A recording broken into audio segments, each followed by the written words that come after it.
Miyetti Hale mọ́ gómìnà Kwara tú àwọn èèyàn wa tí wọ́n mú fẹ̀sùn ìjínigbé sílẹ̀ tó bá fẹ́ ká ṣàtìlẹ́yìn fún ọ lọ́dún 2023 o.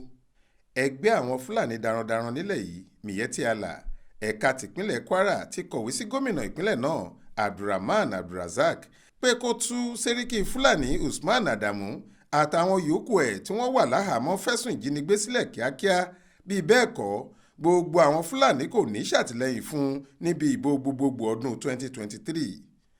Tẹ́ ò bá gbàgbé ní bí ọ̀sẹ̀ méjì sẹ́yìn ní ọwọ́ tẹ Seriki Fulani ìpínlẹ̀ Kwara Usman Adamu àtàwọn míì lásìkò tí wọ́n fẹ́ gba owó ìtúsílẹ̀ arákùnrin kan Abubakar tí wọ́n jí gbé. Gbogbo àwọn èèyàn ìlú Ìlọrin àti gbogbo agbègbè rẹ̀ ni wọ́n ń dunnú látìgbà tọ́wọ́ ti tẹ̀ wọ́n torí pé kò sí ẹ̀sùn ìjínigbé mọ́. Wọ́n sì ń rọ gómìnà kó má tú àwọn afurasí náà sílẹ̀ láì jẹ́ pé wọ́n fojú winá òfin. Nínú ìwé tí Miyetti Hale kọ sí gómìnà ọ̀hún ni wọ́n ti ní kí gómìnà tú afurasí Usman Adamu àtàwọn yòókù rẹ̀ sílẹ̀ o tàbí kó yọwọ́ nínú ẹ̀sùn ọ̀daràn tí wọ́n fi kan àwọn afurasí náà kí ìgbẹ́jọ́ sì bẹ̀rẹ̀ kíákíá. Wọ́n ní tó bá kùnà láti ṣe ohun táwọn fẹ́ àwọn Fúlàní kò ní ṣàtìlẹ́yìn fún láti ṣe sáà kejì lọ́dún 2023.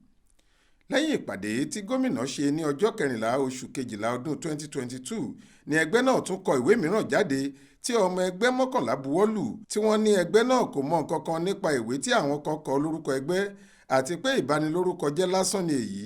Fún ìdí èyí ẹgbẹ́ Miyetti Hale ṣì wà lẹ́yìn gómìnà àti pé gbọ̀ngbọ̀n bí òkè ni ẹgbẹ́ yìí wà lẹ́yìn gómìnà fún sáà kejì. Wọ́n tẹ̀síwájú pé gbogbo ẹgbẹ́ náà ti fẹnukò pé kí ìdájọ́ òdodo wáyé lórí afurasí Adamu àtàwọn yòókù rẹ̀.